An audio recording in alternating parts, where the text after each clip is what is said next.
एक बार फिर से आपका संस्कृति आईएएस के जीएसपीटी कोर्स प्रोग्राम में स्वागत है। लास्ट लेक्चर के माध्यम से हमने ये देखा था कि ज्वालामुखी प्रक्रिया कैसे होती है और यह भी समझने का प्रयास किया था कि किस प्रकार मैग्मा की भौतिक और रासायनिक विशेषताएं किसी भी क्षेत्र में होने वाली ज्वालामुखी प्रक्रिया की विस्फोटकता को निर्धारित करता है। आज के लेक्चर के माध्यम से हम यह समझने का प्रयास करेंगे कि पृथ्वी की सतह पर ज्वालामुखी प्रक्रिया कहाँ, कैसे, कितने प्रकार से और क्यों होती है। तो चलिए सबसे पहले हम मानचित्र की सहायता से पृथ्वी की सतह पर होने वाली ज्वालामुखी प्रक्रिया से प्रभावित क्षेत्र को समझने का प्रयास करते हैं। तो यदि हम इस मानचित्र को ऑब्जर्व करेंगे तो यह पाएंगे कि कहीं ना कहीं प्रशांत महासागर के पूर्वी भाग अर्थात उत्तरी अमेरिका और दक्षिणी अमेरिका के पश्चिमी तट पर और प्रशांत महासागर के पश्चिमी भाग यानी यूरेशिया, यूरोप और एशिया के पूर्वी भाग में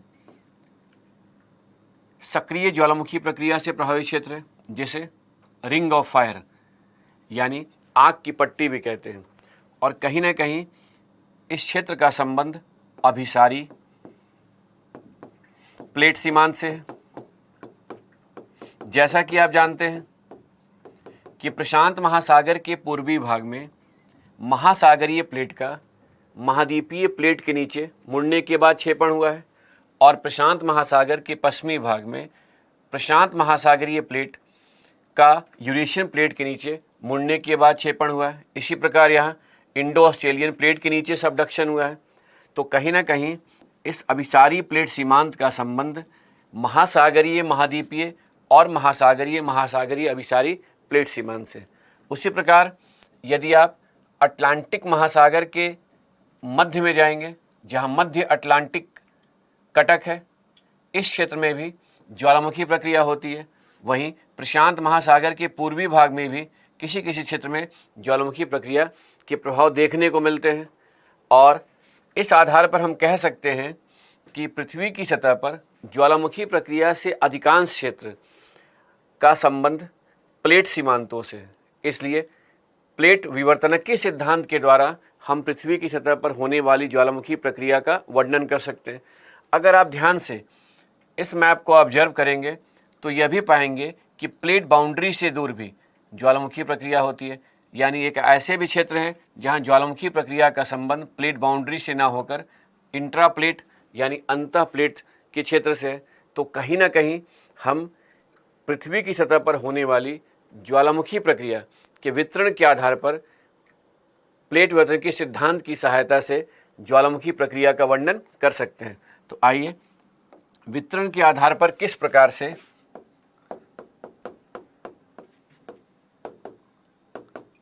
ज्वालामुखी प्रक्रिया का वर्णन किया गया है, यानी ज्वालामुखी प्रक्रिया के प्रकार को स्पष्ट किया गया है। तो वितरण के आधार पर दो प्रकार से ज्वालामुखी प्रक्रिया होती है। प्लेट सीमांत के समीप होने वाली ज्वालामुखी प्रक्रिया को प्लेट सीमांत ज्वालामुखीता भी कहते हैं और वहीं प्लेट सीमांत से दूर होने वाली ज्वालामुखी प्रक्रिया को अंतः प्लेट वोल्केनिज्म या ज्वालामुखीता भी कहते हैं। जैसा कि आप जानते हैं कि प्लेटों का एक दूसरे के सापेक्ष में अपसारी, अभिसारी और समानांतर संचलन होता है। और आपने प्लेट विवर्तन के सिद्धांत का अध्ययन करने के दौरान यह भी देखा था कि समानांतर प्लेट सीमांत पर ज्वालामुखी प्रक्रिया नहीं होती है। तो यहाँ हमें ज्वालामुखी प्रक्रिया का वर्णन करते समय समानांतर प्लेट सीमांत पर होने वाले संचलन को महत्व नहीं देना है, बल्कि आपने यह भी समझा था कि अभिसारी प्लेट सीमांत पर जहां दो महाद्वीपीय प्लेट सीमांतों का टक्कर हुआ है अर्थात हिमालय के पर्वतीय क्षेत्र में भी ज्वालामुखी प्रक्रिया नहीं होती है। तो इस आधार पर हम कह सकते हैं कि ज्वालामुखी प्रक्रिया का वर्णन करते समय हम अपसारी प्लेट सीमांत पर होने वाली ज्वालामुखी प्रक्रिया को समझेंगे। इस प्रकार के सीमांत पर सामान्यतः शांत दरार प्रकार की ज्वालामुखीता होती है।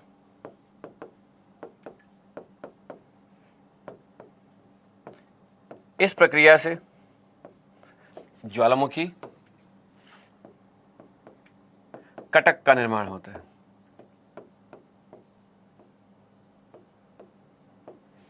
मध्य अटलांटिक कटक, हिंद महासागर और प्रशांत महासागर की कटक का निर्माण स्थान दरार प्रकार की ज्वालामुखी प्रक्रिया के द्वारा ही हुआ है। वहीं यदि हम अभिसारी प्लेट सीमांत पर होने वाली ज्वालामुखी प्रक्रिया का वर्णन करेंगे या अध्ययन करेंगे, तो यह देखेंगे कि किस प्रकार महासागरीय, महाद्वीपीय प्लेट सीमांत पर ज्वालामुखी श्रृंखला बने हैं, जिसका संबंध मोड़दार पर्वतीय क्षेत्र से है, यानी वोल्केनिक चेन। वहीं प्रशांत महासागर के पश्चिमी भाग में जहां महासागरीय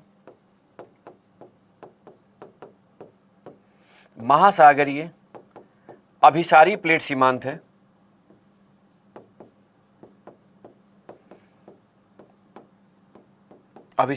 सीमांत है, वहां पर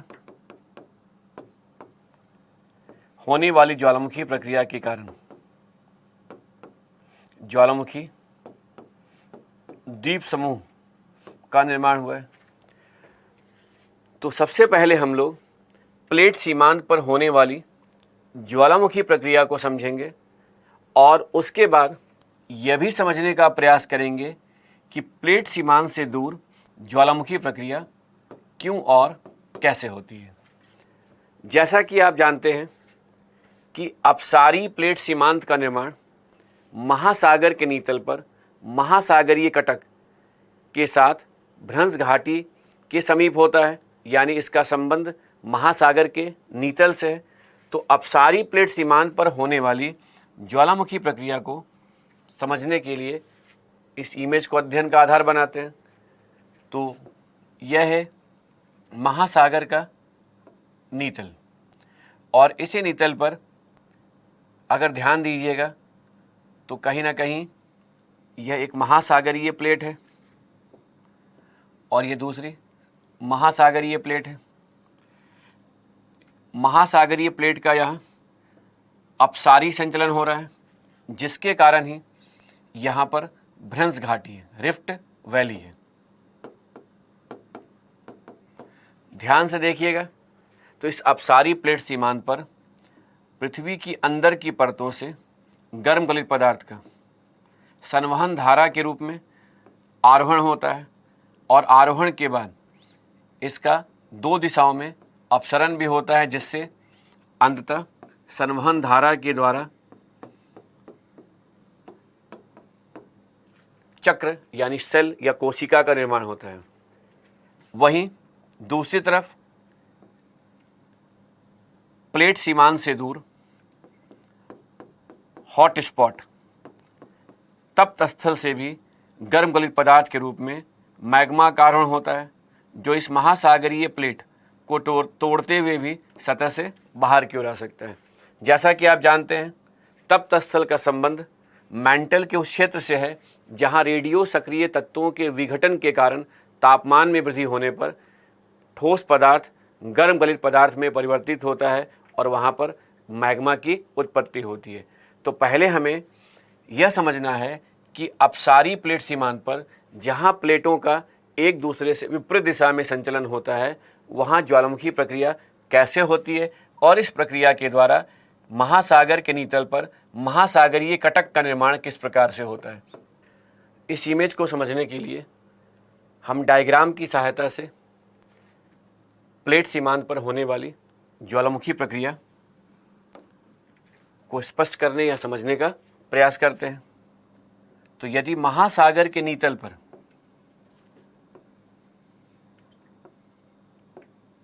जहां महासागरीय कटक का महासागरीय कटक का निर्माण होता है, वहाँ पर ही भ्रंश घाटी मिलता है। अब यहाँ ध्यान दीजिएगा कि अपसारी प्लेट संचलन के कारण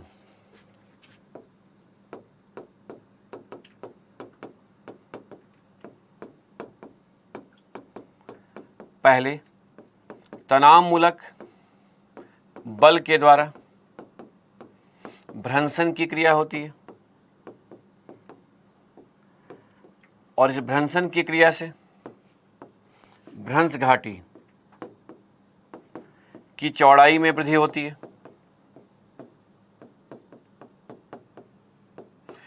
जैसा कि आप जानते हैं कि भ्रंश घाटी की अगर चौड़ाई बढ़ेगी तो अंदर की परतों में दाब कम होगा और दाब के कम होने के कारण कहीं ना कहीं दुर्बल मंडल में गलनांक के कम होने से पदार्थ के पिघलने पर मैग्मा की उत्पत्ति होगी। चूँकि महासागर के नीतल पर या महासागरीय प्लेट बसाल्ट चट्टान से निर्मित संरचना होती है, इसलिए इस बसाल्ट चट्टान के नीचे दुर्बल मंडल में पेरिडोटाइट मिलेगा। तो जैसे ही भ्रंश घाटी की चौड़ाई में वृद्धि होती है तो दाब में कमी आने के कारण पेरिडोटाइट का आंशिक गलन होता है। चूंकि पेरिडोटाइट में सिलिका की मात्रा 45% से भी कम होती है, इसलिए पेरिडोटाइट का आंशिक गलन होने पर क्षारीय मैग्मा की उत्पत्ति होती है। जैसा कि आप जानते हैं कि क्षारीय मैग्मा पतला होता है, इसलिए जब यही मैग्मा भ्रंश घाटी से होते हुए महासागर के नीतल पर आता है तो शांत दरार प्रकार की ज्वालामुखी प्रक्रिया होती है। इस शांत दरार प्रकार की ज्वालामुखी प्रक्रिया के कारण ही ज्वालामुखी कटक का निर्माण होता है। इस प्रकार यह स्पष्ट होता है कि महासागर के नीतल पर जहाँ कहीं भी अपसारी प्लेट संचलन के कारण अंदर की परतों में दाब में कमी आने से पेरिडोटाइट का आंशिक गलन होता है, वहाँ पर क्षारीय मैग्मा का दरार यानी भ्रंश घाटी से होते हुए महासागर के नीतल पर आने के कारण शांत दरार प्रकार की ज्वालामुखी प्रक्रिया होती है। और इस प्रकार की ज्वालामुखी प्रक्रिया के कारण ही मध्य अटलांटिक कटक, हिंद महासागर और प्रशांत महासागर की कटक का निर्माण हुआ। तो कहीं ना कहीं महासागर के नीतल पर होने वाली प्लेट सीमांत ज्वालामुखी प्रक्रिया का संबंध अपसारी प्लेट संचलन से है। और जैसा कि आपने इसके पहले के डायग्राम को देखा तो उसे फिर से रिव्यू कर सकते हैं। इसका अर्थ ये हुआ कि यहाँ पर भ्रंश घाटी की ये भ्रंश घाटी है, इसकी चौड़ाई जब बढ़ेगी तो प्रेशर कम होगा, तभी जाकर यहाँ से गर्म गलित पदार्थ के रूप में मैग्मा बाहर आएगा और शांत दरार प्रकार की ज्वालामुखी प्रक्रिया होगी। जो ये हॉट स्पॉट के कारण ज्वालामुखी प्रक्रिया होती है, इसका संबंध इंट्रा प्लेट वोल्केनिज्म से, जिसे हम लोग आगे आने वाले टॉपिक में समझेंगे। अभी हम लोग यह विचार करते हैं कि अगर अपसारी प्लेट संचलन के कारण शांत दरार प्रकार की ज्वालामुखी प्रक्रिया होती है तो अभिसारी प्लेट सीमांत पर किस प्रकार की ज्वालामुखी प्रक्रिया होती है और वहाँ किस प्रकार के परिवर्तन होते हैं। तो कहीं ना कहीं यदि हम प्लेट बाउंड्री वोल्केनिज्म में अपसारी प्लेट सीमांत का अध्ययन करेंगे तो यह पाएंगे कि यदि महासागरीय प्लेट मुड़ने के बाद महाद्वीपीय प्लेट के नीचे जाती है, जैसा कि यहाँ इस डायग्राम से स्पष्ट हो रहा है कि यह महाद्वीपीय प्लेट सीमांत है और यह महासागरीय प्लेट सीमांत है। जब यह महासागरीय प्लेट मुड़कर अंदर जाएगी तो यहाँ इस डायग्राम को देखकर यह भी क्लियर हो रहा है कि यहाँ अंदर की परतों में प्लेट के पिघलने से मैग्मा बन रहा है और यही मैग्मा अंदर की परतों को तोड़ते हुए सतह पर आ रहा है, जिससे कि महाद्वीपीय सतह पर ज्वालामुखी प्रक्रिया होती है। अब यहाँ समझिएगा, इस प्रकार की ज्वालामुखी प्रक्रिया प्रशांत महासागर के पूर्वी भाग में जहाँ मोड़दार पर्वतीय क्षेत्र है वहाँ होती है, और इस मोड़दार पर्वतीय क्षेत्र में होने वाली ज्वालामुखी प्रक्रिया के कारण ज्वालामुखी श्रृंखला का निर्माण होता है। क्योंकि इस प्रकार के ज्वालामुखी पर्वत मोड़दार पर्वतीय क्षेत्र में एक श्रृंखला के रूप में पाए जाते हैं, इसलिए इसे वोल्केनिक चेन भी कहते हैं। वहीं दूसरी तरफ प्रशांत महासागर के पश्चिमी भाग में भी अभिसारी प्लेट सीमांत है। तो दोनों ही प्लेट बाउंड्री पर किस प्रकार की ज्वालामुखी प्रक्रिया होती है, इसे समझने का प्रयास करते हैं। तो यदि महासागरीय प्लेट जो बसाल्ट चट्टान से बना होता है, यह महाद्वीपीय प्लेट के नीचे मुड़ने के बाद अधिक गहराई में प्रवेश करेगा, तो इस प्लेट के तापमान में वृद्धि होने पर क्रस्ट का आंशिक गलन होगा, और इस आंशिक गलन के कारण ही मैग्मा की उत्पत्ति होगी। अब यहां समझना आवश्यक है कि चूंकि महासागरीय प्लेट बसाल्ट चट्टान से बना हुआ है, इसलिए जब मैग्मा बनेगा तो उस मैग्मा में सिलिका की मात्रा पहले से ही 45% से अधिक होगी, और जब यही मैग्मा अंदर की परतों से होते हुए सतह की ओर आएगा तो सिलिका की मात्रा बढ़ती जाएगी, और ऐसी स्थिति में यह मैग्मा महाद्वीपीय परत को तोड़ते हुए जब मोड़दार पर्वतीय क्षेत्र में आएगा तो अम्लीय मैग्मा में परिवर्तित हो जाएगा, जो अत्यंत गाढ़ा होगा। इसलिए मोड़दार पर्वतीय क्षेत्र में इस अम्लीय मैग्मा के बाहर आने पर केंद्रीय विस्फोटक ज्वालामुखी प्रक्रिया होगी,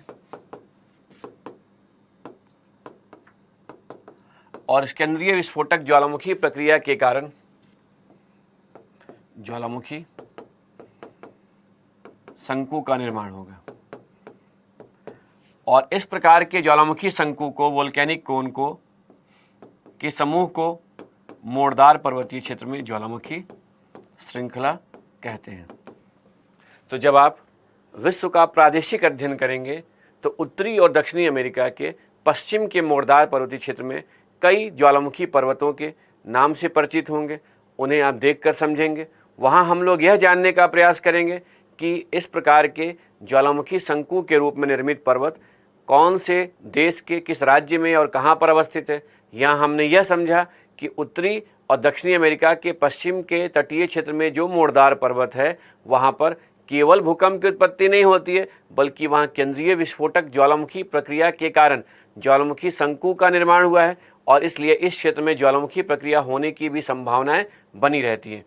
अगर हम इसे ही प्रशांत महासागर के पश्चिमी भाग से, यानी महासागरीय प्लेट सीमांत पर होने वाली ज्वालामुखी प्रक्रिया से कंपेयर करेंगे तो यह भी स्पष्ट होगा कि वहाँ पर भी महासागरीय प्लेट का ही मुड़ने के बाद क्षेपण हुआ है। इसलिए प्रशांत महासागर के पश्चिमी भाग में भी केंद्रीय विस्फोटक ज्वालामुखी प्रक्रिया होती है, लेकिन अंतर क्या है उसे समझिए। चूँकि प्रशांत महासागर के पश्चिमी भाग में जो यूरेशियन प्लेट है, उसका यह किनारा महासागरीय है, और इसी महासागरीय किनारे से महासागरीय प्लेट का या महासागरीय प्लेट सीमांत का टक्कर हुआ है। तो आप समझ सकते हैं कि महासागरीय प्लेट का यहाँ पर भी अधिक गहराई में क्षेपण हुआ है। तो इस क्षेत्र में भी तापमान में वृद्धि होने के कारण गर्म गलित पदार्थ के रूप में मैग्मा की उत्पत्ति होगी, और यही मैग्मा अंदर की परतों को तोड़ते हुए जब बाहर की ओर आएगा तो केंद्रीय विस्फोटक ज्वालामुखी प्रक्रिया के कारण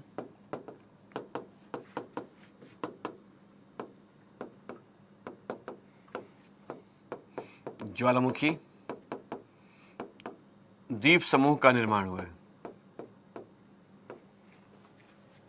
यानी प्रशांत महासागर के पूर्वी और पश्चिमी भाग में होने वाली ज्वालामुखी प्रक्रिया का तुलनात्मक अध्ययन करने से यह स्पष्ट हो रहा है कि दोनों ही क्षेत्र में प्लेट सीमांत पर होने वाली ज्वालामुखी प्रक्रिया का संबंध केंद्रीय विस्फोटक ज्वालामुखी प्रक्रिया से, लेकिन जहां प्रशांत महासागर के पूर्वी भाग में इस प्रकार की ज्वालामुखी प्रक्रिया मोड़दार पर्वतीय क्षेत्र में होती है जिससे ज्वालामुखी श्रृंखला का निर्माण हुआ है, वहीं पश्चिमी भाग में इस प्रकार की ज्वालामुखी प्रक्रिया महासागर के नीतल पर होती है जिससे वहाँ जापान फिलीपींस द्वीप समूह के रूप में ज्वालामुखी द्वीप समूह की उत्पत्ति हुई है। इसलिए प्रशांत महासागर के पूर्वी और पश्चिमी भाग को अर्थात परिप्रशांत महासागरीय पेटी में होने वाली केंद्रीय विस्फोटक ज्वालामुखी प्रक्रिया के कारण ही इसे कहीं ना कहीं रिंग ऑफ फायर यानी आग की पट्टी भी कहते हैं।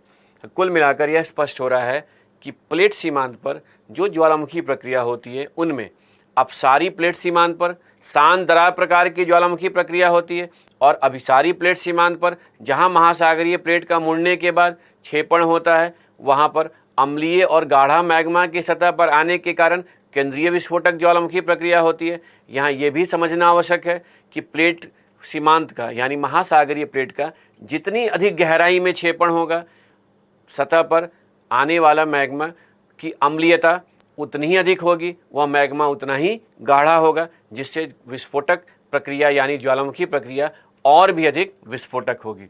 जैसा कि आप जानते हैं कि महाद्वीपीय अभिसारी प्लेट सीमांत पर महाद्वीपीय प्लेट सीमांत का घनत्व कम होता है, इसलिए महाद्वीपीय प्लेट का अधिक गहराई में क्षेपण नहीं हो पाता है जिसके कारण हिमालय के पर्वतीय क्षेत्र में ज्वालामुखी प्रक्रिया नहीं होती है। और आप यह भी जानते हैं कि समानांतर प्लेट सीमांत पर प्लेटों का एक दूसरे के सापेक्ष में केवल समानांतर संचलन होता है, इसलिए वहाँ भूकंप आने की संभावनाएं बनी रहती हैं, ज्वालामुखी प्रक्रिया नहीं होती है। ऐसा हम लोगों ने पहले भी समझा था कि ज्वालामुखी प्रक्रिया से प्रभावित सभी क्षेत्र में भूकंप आ सकते हैं, लेकिन भूकंप से प्रभावित क्षेत्र में भूकंप से प्रभावित सभी क्षेत्रों में ज्वालामुखी प्रक्रिया नहीं होती है। तो कुल मिलाकर आपने देखा कि प्लेट सीमांत पर किस प्रकार से ज्वालामुखी प्रक्रिया होती है और कहीं ना कहीं आपने यह भी समझा कि प्लेट विवर्तन सिद्धांत को अगर हम आधार बनाकर पृथ्वी की सतह पर होने वाली ज्वालामुखी प्रक्रिया का अध्ययन करेंगे तो उसका वैज्ञानिक और तार्किक विश्लेषण कर पाएंगे और यह भी स्पष्ट कर पाएंगे कि वहाँ ज्वालामुखी प्रक्रिया क्यों विस्फोटक हो रही है या क्यों शांत प्रकार की हो रही है। अब यहाँ से हम लोग यह समझने का प्रयास करते हैं कि प्लेट सीमांत से दूर जो ज्वालामुखी प्रक्रिया होती है जिसे अंतः प्लेट ज्वालामुखीता कहते हैं, आखिर वो कहाँ पर होती है और क्यों और कैसे होती है। तो चलिए इसे समझने के लिए हम कहीं ना कहीं पहले यह भी देख लेते हैं कि जो पृथ्वी की सतह पर ज्वालामुखी प्रक्रिया होती है उसे अगर हम विस्फोटकता के आधार पर वर्गीकृत करते हैं या परिभाषित करते हैं तो वह कितने प्रकार से होती है। फिर उसके बाद हम लोग अंतः प्लेट ज्वालामुखी प्रक्रिया को समझने का प्रयास करेंगे। तो यहाँ देखिए, विस्फोटकता के आधार पर जो ज्वालामुखी पर्वतों को या विभिन्न क्षेत्रों में होने वाली ज्वालामुखी प्रक्रिया का वर्गीकरण किया गया है उसमें एक है आइसलैंडिक। यह जो प्रक्रिया है अगर आप ध्यान देंगे तो यहाँ पर जो अंदर से गर्म गलित पदार्थ बाहर की ओर आ रहा है वो सतह पर फैल जा रहा है। तो इस डायग्राम को देखकर यह स्पष्ट होता है कि कहीं ना कहीं यहाँ पर अंदर से बाहर आने वाला गर्म गलित पदार्थ पतला है, इसलिए अधिक क्षेत्र में फैल जा रहा है। इसलिए यहाँ पर होने वाली ज्वालामुखी प्रक्रिया की विस्फोटकता सबसे कम होनी चाहिए, अर्थात यहाँ शांत दरार प्रकार की ज्वालामुखी प्रक्रिया होनी चाहिए। ठीक उसके बाद अगर आप यहाँ देखेंगे तो कुल मिलाकर यह हवाईयन द्वीप समूह में होने वाली ज्वालामुखी प्रक्रिया है, जहाँ पर ज्वालामुखी प्रक्रिया के समय जो मैग्मा बाहर निकल रहा है वो भी एक क्षेत्र में यानी विस्तृत क्षेत्र में फैल जा रहा है, यानी इससे शंकु का निर्माण नहीं हो रहा है। तो आइसलैंडिक और हवाईयन द्वीप समूह यानी आइसलैंड और हवाईयन द्वीप समूह पर होने वाली ज्वालामुखी प्रक्रिया का संबंध एक प्रकार से शांत दरार प्रकार की ज्वालामुखीता से।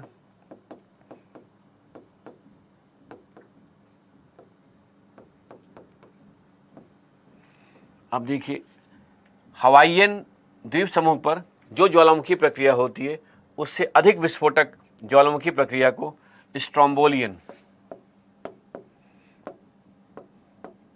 स्ट्रोम्बोलियन वोल्केनो कहते हैं।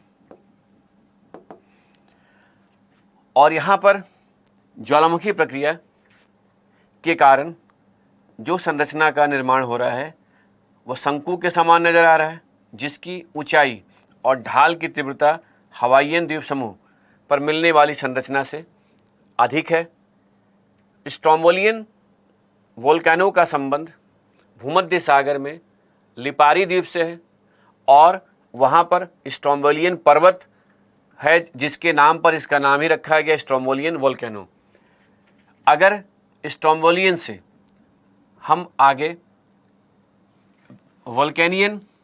वोल्केनो पर विचार करें तो इसकी विस्फोटकता स्ट्रोम्बोलियन से अधिक होती है। इसलिए यहाँ पर ज्वालामुखी शंकु की ऊंचाई और ढाल दोनों ही इसकी अपेक्षा अधिक होनी चाहिए। और ध्यान से देखेंगे कि जब यहाँ अंदर की परतों से गर्म गलित पदार्थ बाहर आ रहा है तो अधिक विस्फोट के साथ आ रहा है, और जो भी गर्म गलित पदार्थ है उनमें वाष्प की मात्रा अधिक होने के कारण अधिक ऊंचाई में बादल बन रहे हैं, जिससे वाष्प संघनित होने के बाद या नीचे की ओर आ रहा है। तो एक प्रकार से कहीं ना कहीं वाष्प और जल का सतह पर आने के कारण ऐसा प्रतीत हो रहा है कि वहाँ बारिश हो रही है। इस आधार पर हम कह सकते हैं कि स्ट्रोम्बोलियन से वोल्केनियन ज्वालामुखी की विस्फोटकता अधिक होती है। क्यों होती है उसे आगे हम समझेंगे। वोल्केनियन से भी कहीं वोल्केनियन का ही एक प्रकार वेसुवियन होता है। माउंट वेसुवियस इटली के प्रायद्वीपीय क्षेत्र में एक ज्वालामुखी पर्वत है और इसकी विस्फोटकता लगभग वोल्केनियन के समान होती है, लेकिन दोनों में बस इतना ही अंतर है कि वेसुवियन में वाष्प की मात्रा और अन्य गैसों की मात्रा वोल्केनियन से अधिक होती है। और अगर आप वेसुवियन का ही एक प्रकार है प्लीनियन, अब यहाँ समझिएगा कि प्लीनियन वोल्केनो की विस्फोटकता वेसुवियन से भी अपेक्षाकृत अधिक होती है। जब इस प्रकार की ज्वालामुखी प्रक्रिया हुई थी तो अंदर की परतों से निकलने वाले पदार्थ अधिक ऊंचाई तक गए, यहाँ तक कि वायुमंडल की परतों में क्षोभ मंडल को पार करते हुए, यानी इससे होते हुए ये समताप मंडल तक पहुँच गए थे। इस प्रकार की ज्वालामुखी प्रक्रिया 79 AD में हुआ था, जिस समय इटली के अधिकांश क्षेत्र जो है खत्म हो गए थे। और वहीं अगर हम वेसुवियन को समझ सकते हैं कि वेसुवियन का संबंध वोल्केनियन और प्लीनियन दोनों से है। बस अंतर क्या है कि वोल्केनियन से वेसुवियन में वाष्प और गैस की मात्रा अधिक होती है, और इसी क्षेत्र में जब अधिक विस्फोटक ज्वालामुखी प्रक्रिया हुई थी तो उसका नाम प्लीनियन रखा गया था। यहाँ वर्ड पर ध्यान रखना है, PLINEAN। और यह विस्फोटक प्रक्रिया के कारण जो गर्म गलित पदार्थ हैं बाहर निकले तो अधिक ऊंचाई तक है। जिस ज्वालामुखी प्रक्रिया की विस्फोटकता सबसे अधिक होती है उसे पीलियन कहते हैं। यानी विस्फोटकता के आधार पर ज्वालामुखी का जब वर्गीकरण किया गया और उन्हें नाम दिया गया तो सर्वाधिक विस्फोटक ज्वालामुखी प्रक्रिया को पीलियन का नाम दिया गया। और इस प्रकार की ज्वालामुखी प्रक्रिया में जब अंदर की परतों से गर्म गलित पदार्थ बाहर निकलता है तो अधिक गाढ़ा चिपचिपा होता है, उसमें तरल और गैसीय पदार्थ की मात्रा भी अधिक होती है। तो कुल मिलाकर यहाँ यह समझना था पहले कि अगर आपसे प्रश्न किया जाएगा कि विस्फोटकता के आधार पर क्या ज्वालामुखी पर्वतों को भी वर्गीकृत या परिभाषित किया गया या उसका नाम दिया गया, तो आप कहेंगे विस्फोटकता के आधार पर ज्वालामुखी प्रक्रिया का जो वर्गीकरण किया गया है वो आइसलैंडिक और हवाईयन, स्ट्रोम्बोलियन, वोल्केनियन, वेसुवियन का ही एक प्रकार प्लीनियन, और अंततः सर्वाधिक विस्फोटक वाले को पीलियन। यदि हम यह जानने का प्रयास करेंगे कि जो यह इस प्रकार की ज्वालामुखी प्रक्रिया होती है इसकी अपनी विशेषता क्या है और क्यों होती है, तो पहले से जो हम लोग कॉन्सेप्ट को डेवलप कर चुके हैं उसे अप्लाई करके इसे आसानी से समझ सकते हैं। तो देखिए कुछ ऐसे इसे समझने का प्रयास करना है कि विस्फोटकता के आधार पर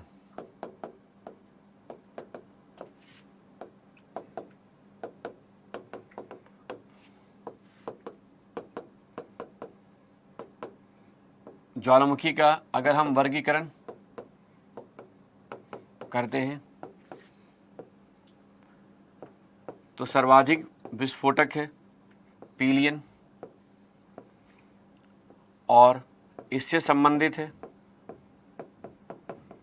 वेसुवियन। वेसुवियन का ही एक प्रकार है वल्केनियन और इसी से संबंधित है प्लाइनियन।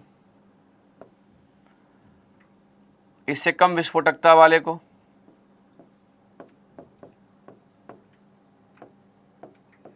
स्ट्रोम्बोलियन वोल्केनो कहते हैं। अगर इससे भी कम विस्फोटकता होती है तो हवाइयन और अंततः शांत प्रकार की जो ज्वालामुखी प्रक्रिया होती है जिसकी विस्फोटकता सबसे कम होती है उसे आइसलैंडिक, हवाइयन और आइसलैंडिक वोल्केनो भी कहते हैं। अब ध्यान दीजिए, इसे हमने क्या किया, विस्फोटकता के आधार पर एक क्रम में व्यवस्थित कर लिया। और अगर अब अपने कॉन्सेप्ट से इसको हम अप्लाई करके या जोड़कर रिलेट करके समझने का प्रयास करेंगे तो जैसा कि आप जानते हैं कि सिलिका की मात्रा जैसे जैसे कम होती जाएगी मैग्मा की अम्लीयता में कमी आएगी, मैग्मा के गाढ़ेपन में कमी आएगा। साथ ही में अगर मैग्मा के साथ सतह पर निकलने वाले जल या वाष्प की मात्रा या इसके साथ गैसों की मात्रा में अगर कमी आती है तो भी ज्वालामुखी प्रक्रिया की विस्फोटकता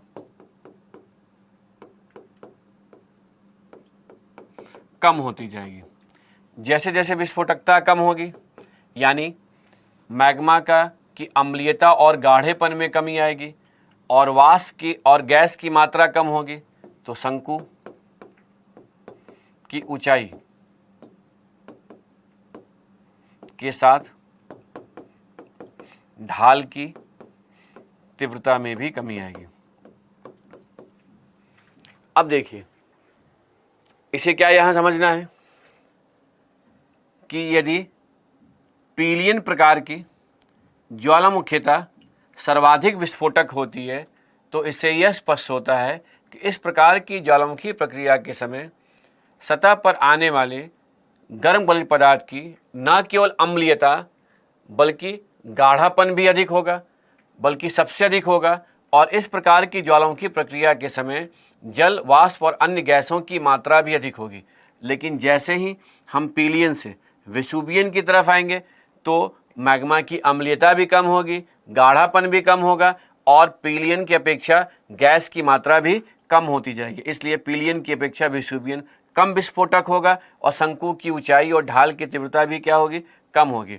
बस अंतर क्या है कि वेसुवियन और वल्केनियन दोनों एक ही प्रकार के हैं, बस वेसुवियन में वाष्प की मात्रा वल्केनियन से अधिक होती है और प्लिनियन जो है ये भी वेसुवियन प्रकार का ही है।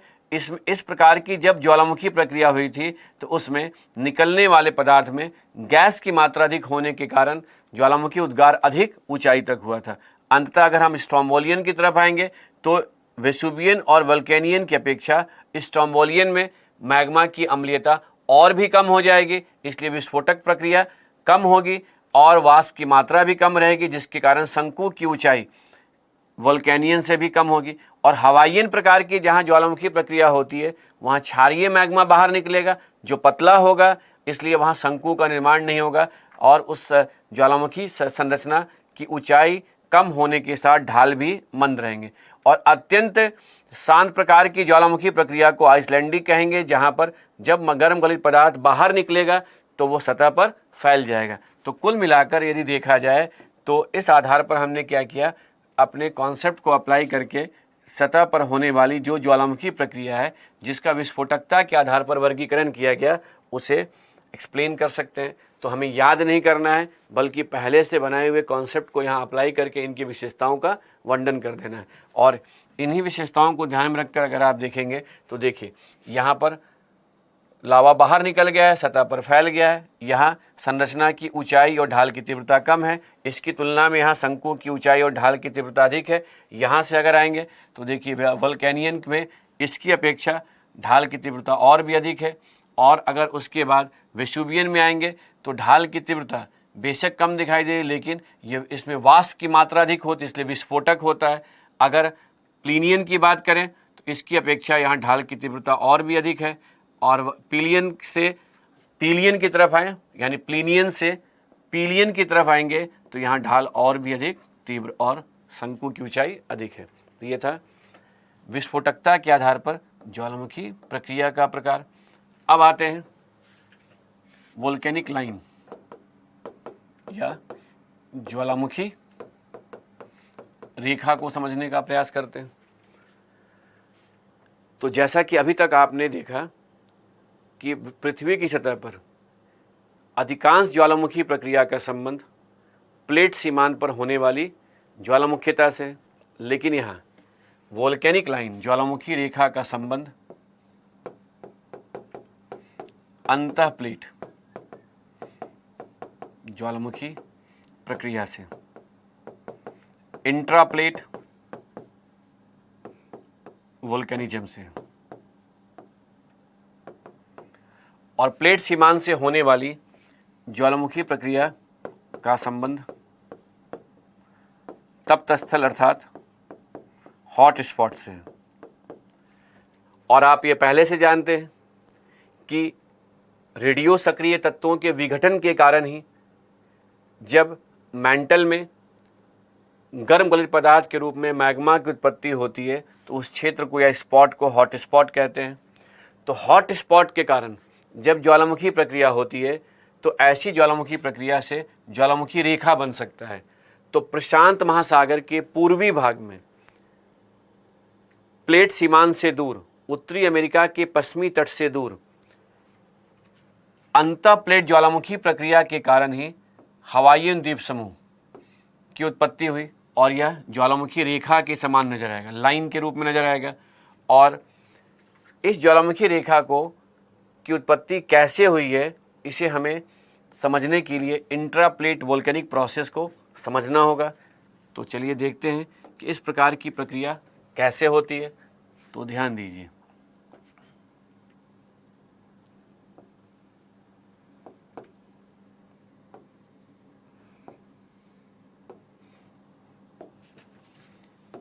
अब प्लेट बाउंड्री से दूर यदि पृथ्वी की सतह पर ऐसे ज्वालामुखी धूप ज्वालामुखी रेखा के रूप में नजर आते हों और वहीं ज्वालामुखी द्वीप एक साथ ज्वालामुखी गुच्छा के रूप में नजर आते हों, वोल्केनिक क्लस्टर के रूप में, तो इस प्रकार के ज्वालामुखी रेखा वोल्केनिक लाइन और वोल्केनिक क्लस्टर का संबंध तप्त स्थल से होने वाली ज्वालामुखी प्रक्रिया से। तो यहाँ यह समझना है कि यदि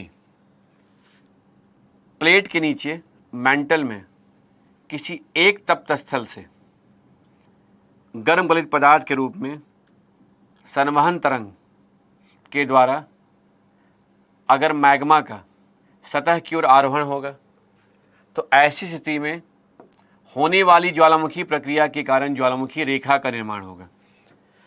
अब तप्त स्थल जो है उसका पोजीशन फिक्स है और प्लेट का जबकि दुर्बल मंडल के ऊपर संचलन होता है।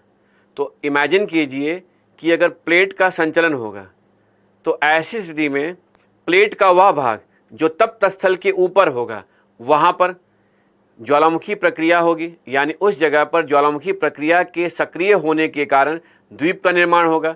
जैसे वो प्लेट शिफ्ट करेगा तो जिस जगह पर पहले ज्वालामुखी प्रक्रिया हो रही थी हो सकता है वहाँ ना हो, बंद हो जाए, समाप्त हो जाए और उसकी जगह एक नए स्थान पर ज्वालामुखी प्रक्रिया होने लगे और इस प्रकार से प्लेट के मूवमेंट के साथ एक लाइन बनता जाए और ज्वालामुखी रेखा का निर्माण हो जाए। तो यहाँ यह स्पष्ट हो रहा है कि किसी एक तप्त स्थल के द्वारा होने वाली ज्वालामुखी प्रक्रिया से ज्वालामुखी रेखा बन सकता है। वहीं अगर मान लीजिए कि एक साथ कई तप्त स्थल हो और उस तप्त स्थल से अगर मैग्मा अंदर की परतों को तोड़ते हुए सतह की ओर आता है तो ऐसी स्थिति में एक साथ कई क्षेत्र या स्थान में ज्वालामुखी प्रक्रिया होने पर ज्वालामुखी गुच्छा का निर्माण होगा। तो यहाँ ये क्लियर हो रहा है कि प्लेट सीमांत से दूर अगर तप्त स्थल के कारण ज्वालामुखी प्रक्रिया होती है तो इस प्रकार की ज्वालामुखी प्रक्रिया के कारण ज्वालामुखी रेखा और गुच्छा बन सकते हैं। अब यहाँ देखिए, यदि हम महाद्वीपीय प्लेट और महासागरीय प्लेट का तुलनात्मक अध्ययन करते हैं तो यह पाएंगे कि महासागरीय प्लेट की अपेक्षा महाद्वीपीय प्लेट की औसत मोटाई अधिक होती है। तो सीधी सी बात है कि अगर महाद्वीपीय प्लेट के नीचे तप्त स्थल होगा तो उस तप्त स्थल से मैग्मा को के द्वारा या मैग्मा को पृथ्वी के अंदर की परतों को तोड़ते हुए सतह पर आने की संभावनाएं क्या होंगी? कम होगी। और वहीं पर अगर महासागरीय प्लेट के नीचे तप्त स्थल होगा तो न केवल मैग्मा अंदर की परतों को तोड़ते हुए अब आसानी से महासागर के नीतल पर आ सकता है, बल्कि महासागरीय नीतल के पास जल की मात्रा अधिक होने पर मैग्मा का सतह पर आने की संभावनाएं भी बढ़ जाएंगी। जैसा कि आप जानते हैं कि अगर गर्म गलित पदार्थ में जल और वाष्प की मात्रा अधिक होती है या अन्य गैसों की मात्रा अधिक होती है तो मैग्मा की गतिशीलता अधिक होने से सतह पर ज्वालामुखी प्रक्रिया होने की संभावनाएं बढ़ जाती है। इसलिए हम कह सकते हैं कि अंतः प्लेट ज्वालामुखी प्रक्रिया महाद्वीपीय सतह की अपेक्षा महासागर के नीतल पर अधिक प्रभावशाली हो सकती है। यानी तप्त स्थल के कारण अगर कोई मैग्मा अंदर की परतों को तोड़ते हुए सतह पर आएगा तो महासागर के नीतल पर आने की संभावनाएं अधिक होंगी। इसलिए ही आपको महासागर के नीतल पर ज्वालामुखी रेखा और गुच्छा देखने को अधिक मिलेगा। अब यहाँ देखिएगा कि जो ये तप्त स्थल है, इस तप्त स्थल से जो यह मैग्मा ऊपर की ओर आ रहा है यानी गर्म गलित पदार्थ के रूप में, इस संरचना को मैंटल प्ल्यूम भी कहते हैं। अब इस डायग्राम को देखकर हम आसानी से एक्सप्लेन कर सकते हैं कि मैंटल प्ल्यूम PLUME प्ल्यूम किसे कहते हैं। तो पहला जवाब यहाँ मिल जा रहा है कि मैंटल प्ल्यूम का संबंध तप्त स्थल से है। दूसरा पॉइंट यहाँ यह स्पष्ट हो रहा है कि मैंटल प्ल्यूम एक प्रकार की ऊर्ध्वाधर संरचना होती है। इस संरचना में गर्म गलित पदार्थ के रूप में सतह की ओर ठोस, तरल और गैसीय पदार्थ का आरोहण होता है, जिससे पृथ्वी की सतह पर ज्वालामुखी प्रक्रिया होने की संभावनाएं बढ़ जाती है। तो इससे क्या कह सकते हैं कि मैंटल प्ल्यूम एक प्रकार की ऊर्ध्वाधर संरचना है जिसका निर्माण मैंटल में होता है, जो तप्त स्थल से पृथ्वी की सतह तक निर्मित संरचना होती है और इसमें गर्म गलित पदार्थ का संवहन धारा के रूप में आरोहण होता है। तो कह सकते हैं कि जहां पर तप्त स्थल के कारण एक मैंटल प्लूम बनता है, वहां पर होने वाली अंतः प्लेट ज्वालामुखी प्रक्रिया से ज्वालामुखी रेखा का निर्माण होता है। जहां एक से अधिक तप्त स्थल के कारण कई मैंटल प्लूम से निर्मित ऊर्ध्वाधर संरचना का निर्माण होता है, वहां ज्वालामुखी रेखा की जगह ज्वालामुखी गुच्छा का निर्माण होता है। तो इससे यह भी स्पष्ट हो रहा है कि अंतः प्लेट ज्वालामुखी प्रक्रिया का संबंध मैंटल प्लूम से है और मैंटल प्लूम का संबंध तप्त स्थल से है। तप्त स्थल से जो गर्म गलित पदार्थ पृथ्वी की सतह की ओर संवहन धारा के रूप में आती है, वह एक ऊर्ध्वाधर संरचना के समान नजर आता है और इस प्रकार के तप्त स्थल के कारण जब मेंटल प्लूम बनता है और इसी मेंटल प्लूम के द्वारा जब संवहन धारा अधिक प्रभावशाली हो जाती है तो उसके चक्रीय प्रवाह से प्लेट में गति भी उत्पन्न होती है। तो कुल मिलाकर अगर आप देखें तो यह कह सकते हैं कि ज्वालामुखी प्रक्रिया का संबंध केवल प्लेट सीमांत पर प्लेटों का एक दूसरे के सापेक्ष में संचलन के कारण ही नहीं होता है के कारण ही नहीं है, बल्कि प्लेट सीमांत से दूर तप्त स्थल से होने वाली ज्वालामुखी प्रक्रिया से भी है। अब यहाँ देखिएगा कि यदि हम चाहें तो ज्वालामुखी रेखा के द्वारा हम प्लेटों के संचलन की दिशा को भी निर्धारित कर सकते हैं। उदाहरण के तौर पर समझें कि यदि ज्वालामुखी रेखा का विस्तार कुछ इस प्रकार से और यह A B C D E F इस प्रकार से कई ज्वालामुखी द्वीप हैं और उनमें यदि A ज्वालामुखी द्वीप पर ज्वालामुखी प्रक्रिया हो रही है, बाकी अन्य क्षेत्र में ज्वालामुखी प्रक्रिया नहीं होती है, तो ऐसे में हम ये कंक्लूड कर सकते हैं कि कहीं ना कहीं इस ज्वालामुखी द्वीप के नीचे तप्त स्थल होगा और उस तप्त स्थल से मैग्मा के परतों को तोड़ते हुए सतह की ओर आने के कारण ही ज्वालामुखी प्रक्रिया हो रही है।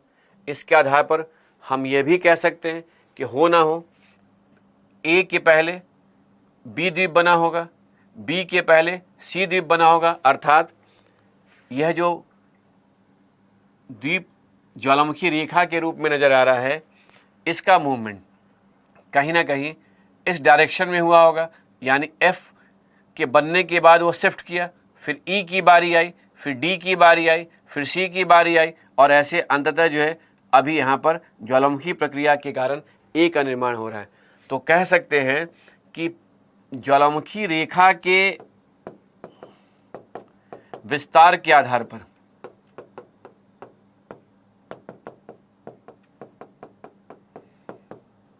हम प्लेटों के संचलन की दिशा को निर्धारित कर सकते हैं। अब इसको अगर आप फिर से समझना चाहें तो इसको रिवर्स कर दीजिए। रिवर्स कुछ ऐसे कीजिए कि अगर इमेजिन कीजिए कि वर्तमान समय में एफ ज्वालामुखी द्वीप पर ज्वालामुखी प्रक्रिया हो रही हो और A B C D E पर ज्वालामुखी प्रक्रिया पहले से हो चुकी हो, यानी यहाँ पर यह द्वीप जो है यह क्षेत्र अब सक्रिय ज्वालामुखी प्रक्रिया से प्रभावित नहीं है। तो ऐसे में आप क्या कह सकते हैं कि अगर अभी एफ पर ज्वालामुखी प्रक्रिया हो रही है तो इसका अर्थ है कि उसके पहले ई पर, ई के पहले डी पर, डी के पहले सी पर, अर्थात प्लेट का मूवमेंट कैसे हुआ होगा, पहले ई बना होगा क्योंकि तप्त स्थल यहाँ पर होगा, तो पहले ई बना होगा, उसके बाद एफ की बारी आई, अर्थात अगर यहाँ पर ज्वालामुखी प्रक्रिया होती तो प्लेट का शिफ्टिंग ईस्ट से, आप या कह सकते हैं नॉर्थ ईस्ट से साउथ वेस्ट की ओर होता। यदि हम इसे मान लें कि ये नॉर्थ ईस्ट है और इसे ऐसे मान लें कि ये साउथ वेस्ट है, तो नॉर्थ ईस्ट से साउथ वेस्ट की ओर प्लेट का मूवमेंट कब होता है, जब यहाँ ज्वालामुखी प्रक्रिया होती। और अभी जो हमने डायग्राम आपको एक्सप्लेन किया उसमें ज्वालामुखी प्रक्रिया को कहाँ हमने इंडिकेट किया, ए पर, तो इसका मतलब प्लेट का मूवमेंट किधर हुआ, साउथ ईस्ट वेस्ट से नॉर्थ ईस्ट की ओर।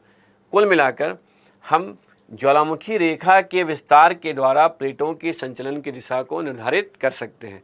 और आपने जैसा अभी देखा था कि हवाईयन द्वीप समूह जो है वहाँ जो ज्वालामुखी द्वीप है वो एक लाइन के रूप में है, और उस लाइन के रूप में अगर है तो इससे भी स्पष्ट हो रहा है कि उनमें से सभी जगह पर ज्वालामुखी प्रक्रिया नहीं होती है। जिस द्वीप में ज्वालामुखी प्रक्रिया हो रही है या होती है, आप कह सकते हैं वहाँ नीचे में हॉट स्पॉट है और वही हॉट स्पॉट से मैग्मा बाहर निकल रहा है। अब इस प्रोसेस को यानी ज्वालामुखी रेखा और गुच्छा को हम इससे समझ सकते हैं कि जैसे ये हवाईयन द्वीप है, अगर ये ज्वालामुखी रेखा का उदाहरण है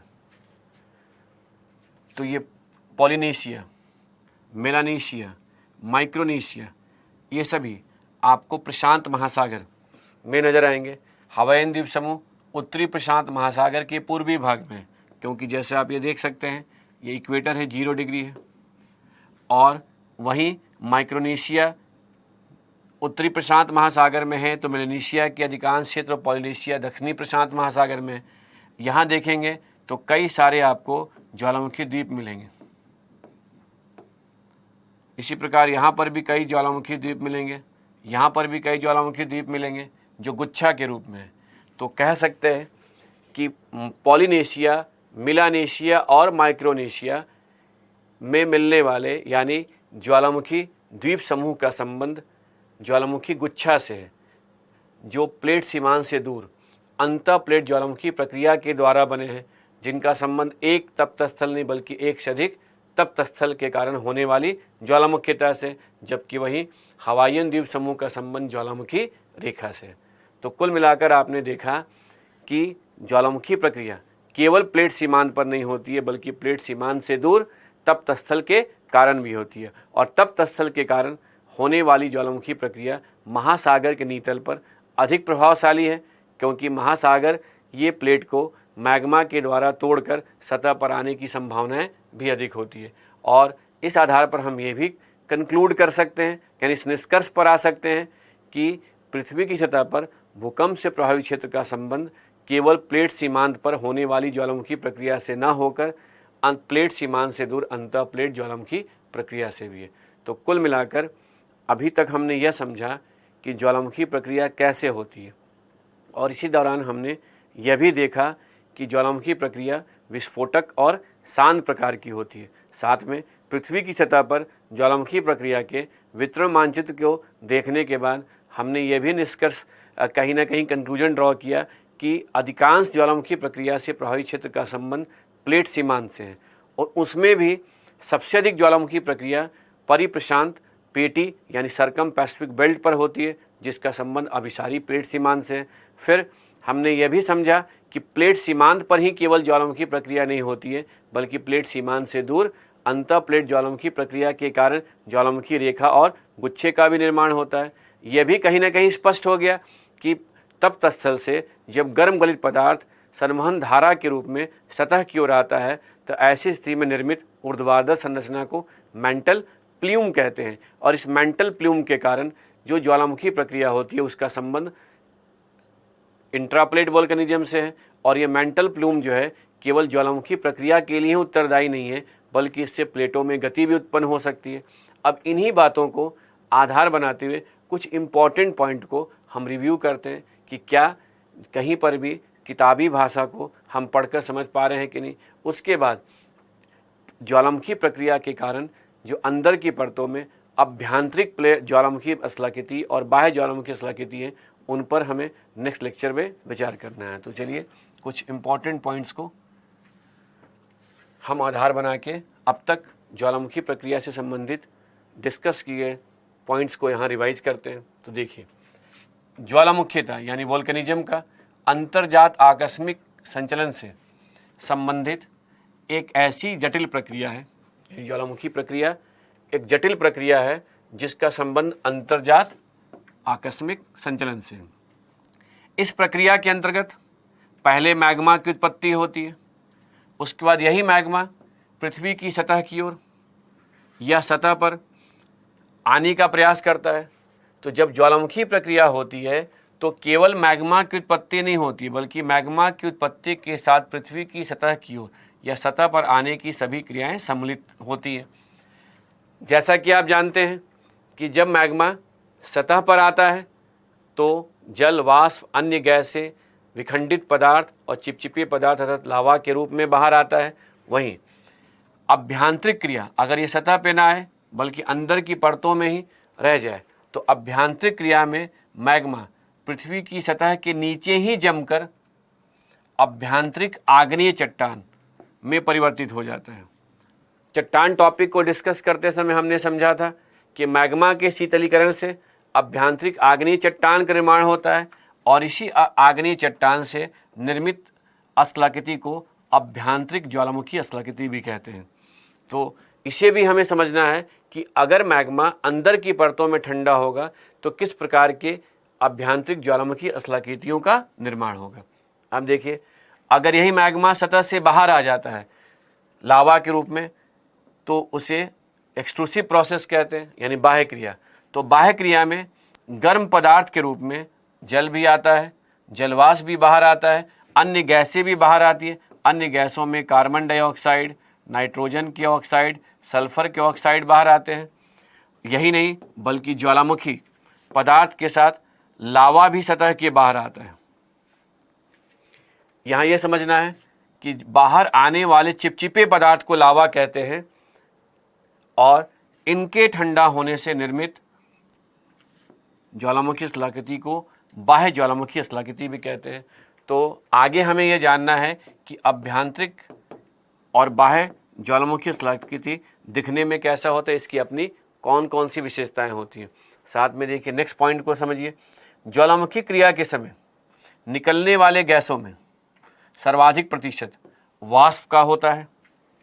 जैसा कि हमने लास्ट लेक्चर में आपको कहा था कि जब कभी भी ज्वालामुखी प्रक्रिया के समय वाष्प और जल की मात्रा अधिक होती है तो इस प्रकार के वोल्केनिक इरप्शन को फ्रिएटिक इरप्शन भी कहते हैं।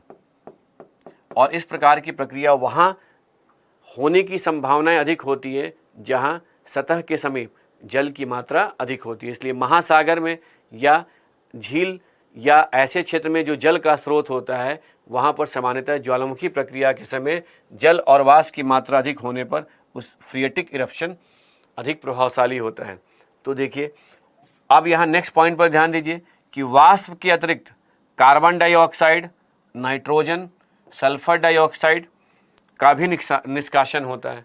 इसलिए यह भी कहा जाता है कि ज्वालामुखी प्रक्रिया के समय जब कार्बन डाइऑक्साइड, सल्फर के ऑक्साइड ये सभी बाहर निकलते हैं तो वायुमंडल प्रदूषित भी होता है, जिसे ग्लोबल वार्मिंग का प्राकृतिक कारण के रूप में देखते हैं, जो कहीं ना कहीं इन्वायरमेंट से जुड़ा हुआ पॉइंट है। अब देखिए ज्वालामुखी प्रक्रिया के समय बड़े बड़े टुकड़े जो निकलते हैं उन बड़े टुकड़े को बॉम्ब कहते हैं।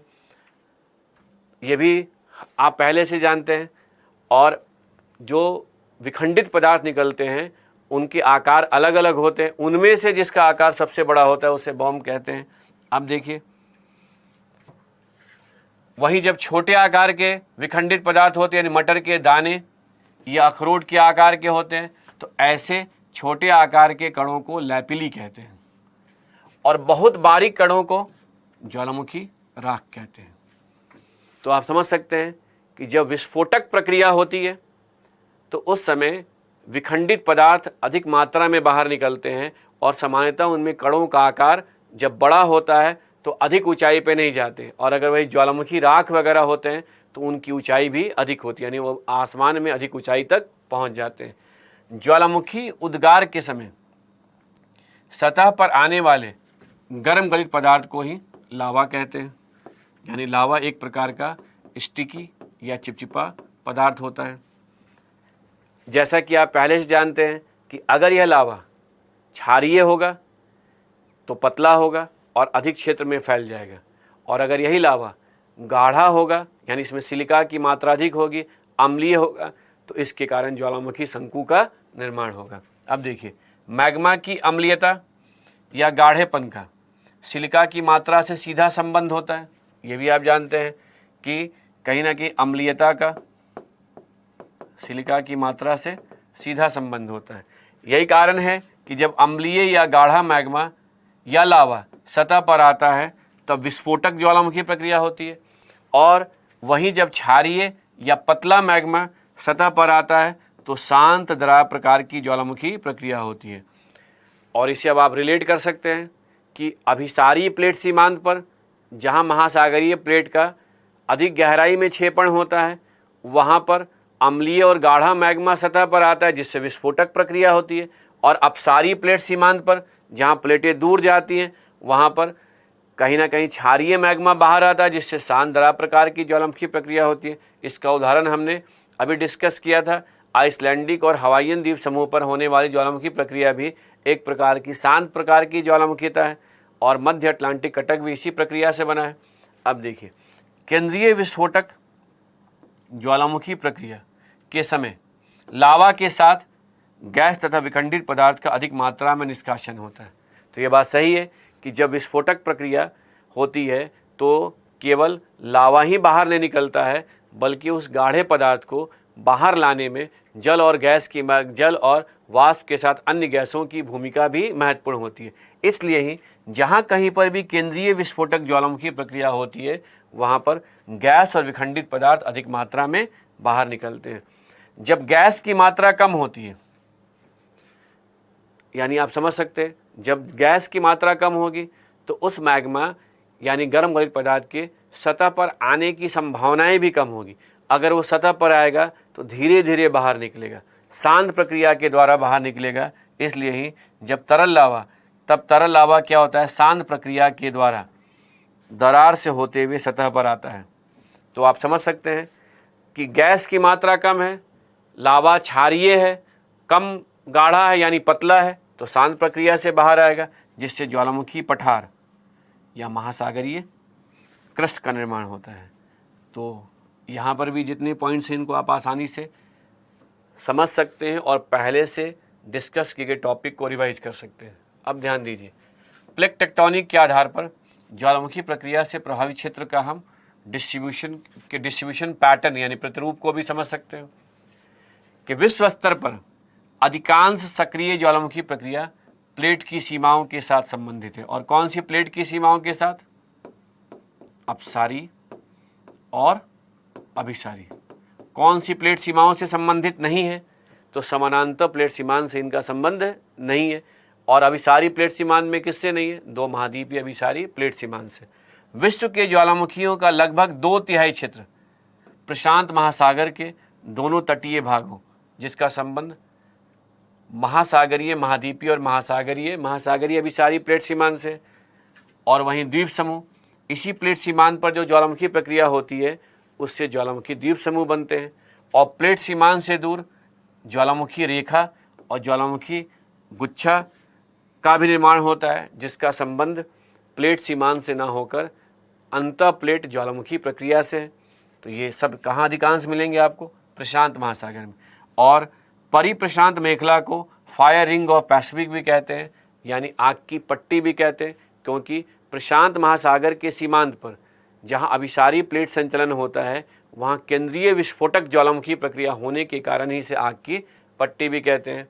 अब देखिए, मध्य अटलांटिक कटक, हिंद महासागर और प्रशांत महासागर के कटक पर होने वाली शांत दरार प्रकार की ज्वालामुखी प्रक्रिया का संबंध अपसारी प्लेट संचलन से। तो ये भी आप जानते हैं कि अपसारी प्लेट संचलन पर भ्रंश घाटी की चौड़ाई बढ़ने से जब दाब कम होता है तो क्षारीय मैग्मा बनता है, इसलिए ही वहाँ शांत दरार प्रकार की ज्वालामुखी प्रक्रिया होती है। अब देखिए, प्लेट सीमांत से दूर, तो इससे स्पष्ट हो रहा है कि हमें किसके बारे में विचार करना है? अंतः प्लेट ज्वालामुखी प्रक्रिया से, जिसका संबंध तप्त स्थल के कारण होने वाली अंतः प्लेट ज्वालामुखी प्रक्रिया से है। और तप्त स्थल के कारण होने वाली अंतः प्लेट ज्वालामुखी प्रक्रिया से ही ज्वालामुखी रेखा और गुच्छा का निर्माण होता है। एक तप्त स्थल के द्वारा ज्वालामुखी रेखा और एक से अधिक तप्त स्थल के द्वारा गुच्छा का निर्माण होता है। ज्वालामुखी प्रक्रिया और भूकंप का अत्यंत घनिष्ठ संबंध है, ये भी आप जानते हैं, क्योंकि जब भी ज्वालामुखी प्रक्रिया होगी तो ज्वालामुखी प्रक्रिया के समय मैग्मा परतों को तोड़ते हुए सतह की ओर आएगा, जिससे पहले तीव्र गति से कंपन के कारण भूकंप होगा, उसके बाद ही सतह पर गर्म गलित पदार्थ का उद्गार होगा। तो समझ सकते हैं कि क्यों घनिष्ठ संबंध है, क्योंकि ज्वालामुखी प्रक्रिया के समय जब मैग्मा परतों को तोड़ते हुए सतह की ओर आते हैं तब पहले तीव्र गति से कंपन होने के कारण भूकंप की उत्पत्ति होती है। इसलिए प्लेट सीमांत और अंतः प्लेट ज्वालामुखी प्रक्रिया से प्रभावित क्षेत्र भूकंप की उत्पत्ति की दृष्टि से भी संवेदनशील होते हैं। अब आ जाइए नेक्स्ट पॉइंट पर ध्यान दें। विस्फोटकता के आधार पर ज्वालामुखिता को हवाई, स्ट्रोम्बोली, वोल्केनो, पीली प्रकार में विभाजित किया गया है। तब देखिए, जैसा कि आप जानते हैं, हवाई तुल्य ज्वालामुखियों का उद्गार शांत प्रक्रिया के द्वारा होता है, क्योंकि इस प्रकार के क्षेत्र में होने वाली ज्वालामुखी प्रक्रिया के समय पतला और क्षारीय मैग्मा सतह पर आता है। अब यहाँ ध्यान दीजिएगा, आकाश में लावा पिंड के केशों यानी हेयर की तरह उड़ने के कारण जब ये ज्वालामुखी प्रक्रिया होती है तो अगर लावा ऊपर ही क्या हो जाता है, ठंडा हो जाता है, तो कुछ इस प्रकार से संरचना आकाश में दिखाई देने लगता है, जिसे हवाई द्वीप में रहने वाले लोग जो हैं इसे अग्नि देवी, वहाँ के लोग जो हैं इसे अग्नि देवी का नाम देते हैं और ये मानते हैं कि ये पीली की केश राशि समझ लेते हैं, ये मानकर चलते हैं कि अग्नि देवी के देन है और ये हेयर के समान जो है ऊपर में संरचना का निर्माण हुआ है। तो इसलिए कहीं ना कहीं यहाँ कन्फ्यूज नहीं होना है। पीलियन प्रकार की ज्वालामुखी प्रक्रिया अलग है और ये पीली जो है वहाँ के रहने वाले लोग इसे धर्म से जोड़ते हैं। अब ध्यान दीजिए, नेक्स्ट पॉइंट पर आइएगा। तो स्ट्रोम्बोली तुल्य ज्वालामुखिता की विस्फोटकता हवाई तुल्य से अधिक होती है, क्योंकि इस प्रकार की ज्वालामुखी प्रक्रिया जो होती है उसमें जो गर्म गलित पदार्थ बाहर निकलता है वो अपेक्षाकृत अधिक गाढ़ा होता है। और इस प्रकार का उद्गार भूमध्य सागर में सिसिली द्वीप, इटली का एक द्वीप है, उसी सिसिली के समीप लिपारी द्वीप है, उस लिपारी द्वीप में स्ट्रोम्बोली ज्वालामुखी पर्वत में होता है, इसलिए इसका नाम ही कहा गया स्ट्रोम्बोली ज्वालामुखी पर्वत। और इसे लाइट हाउस ऑफ मेडिटेरेनियन भी कहते हैं।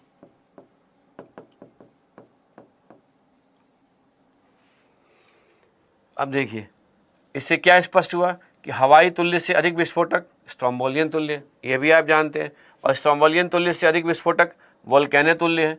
वोल्केनो तुल्य में ज्वालामुखिता की विस्फोटकता स्ट्रोम्बोलियन तुल्य से अधिक होती है, क्योंकि इस प्रकार की ज्वालामुखी प्रक्रिया के समय गाढ़ा मैग्मा सतह पर बाहर निकलता है, इसलिए स्ट्रोम्बोलियन तुल्य से वोल्केनो तुल्य में शंकु की ऊंचाई भी अधिक होती है।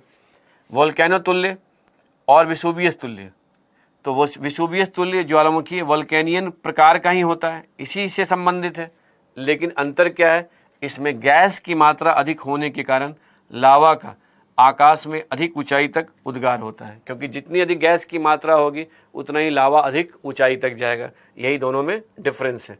उद्गार के समय निर्मित बादल फूल गोभी के समान होता है, तो जहाँ पर विसुवियस तुल्य ज्वालामुखी प्रक्रिया होती है वहाँ पर जब बादल बनता है तो वो कॉलीफ्लावर शेप का नजर आएगा ऐसे। तो ये भी ध्यान रखना है कि जब इस प्रकार की ज्वालामुखी प्रक्रिया होती है तो जो बादल बनते हैं वो फूल गोभी के समान नजर आते हैं। पीलियन तुल्य ज्वालामुखी का उद्गार अधिक विस्फोटक एवं विनाशकारी होता है, क्योंकि जब अम्लीय और गाढ़ा मैग्मा सतह पर बाहर आता है, लावा अधिक चिपचिपा होता है और उसमें गैस की मात्रा अधिक होती है, तो ज्वालामुखी प्रक्रिया अधिक विस्फोटक होती है और इस प्रकार की ज्वालामुखी प्रक्रिया को ही पीलियन कहते हैं। तो यह स्पष्ट हुआ कि हवाईयन तुल्य से अगर हम पीलियन तुल्य तक इसे क्रम में देखें, हवाईयन तुल्य, स्ट्रोम्बोलियन तुल्य, वोल्केनो तुल्य, इसी का एक प्रकार है विसुवियस तुल्य और पीलियन तुल्य। तो विस्फोटकता बढ़ने के कारण ज्वालामुखी जो शंकु बनेगा, संरचना बनेगी, उसकी ऊंचाई और ढाल की तीव्रता भी अधिक होगी। तो आपने देखा कि अगर हमें ज्वालामुखी प्रक्रिया को समझना है तो पृथ्वी की आंतरिक संरचना के साथ न केवल चट्टान की मौलिक समझ होनी चाहिए, बल्कि हमें कहीं ना कहीं प्लेट विवर्तनकी सिद्धांत को आधार बनाते हुए ही इस प्रक्रिया को आसानी से हम समझ सकते हैं और इसे भूकंप जैसी भूभौतिकी घटनाओं से भी अंतर संबंधित करके देख सकते हैं कि किस प्रकार भूकंप और ज्वालामुखी प्रक्रिया में एक प्रकार का घनिष्ठ संबंध है। अब यहाँ पर अगर आपको ज्वालामुखी प्रक्रिया की समझ होगी और आप यह जानते रहेंगे कि जब ज्वालामुखी प्रक्रिया होती है तो सतह पर जल, वाष्प, अन्य गैसों के साथ विखंडित पदार्थ और लावा बाहर निकलता है, तो इनके बाहर निकलने से किस प्रकार की अस्लाकृतियों का निर्माण होता है या इनके अंदर में ही ठंडा हो जाने से किस प्रकार की अस्लाकृतियों का निर्माण होता है, इसे हमारे लिए समझना आसान हो जाएगा। तो नेक्स्ट लेक्चर में हम लोग वोल्केनिक लैंडफॉर्म्स के बारे में जानने का प्रयास करेंगे, जहाँ पर ज्वालामुखिता की समझ के साथ डायग्राम को हमें समझने का प्रयास करना है। और जैसे इसकी समझ हो जाएगी तो एक प्रकार से हम वोल्केनिक प्रोसेस को के हर आयाम को समझ गए। तो नेक्स्ट लेक्चर में वोल्केनिक लैंडफॉर्म्स को डिस्कस करेंगे। आज के लिए इतना ही, धन्यवाद।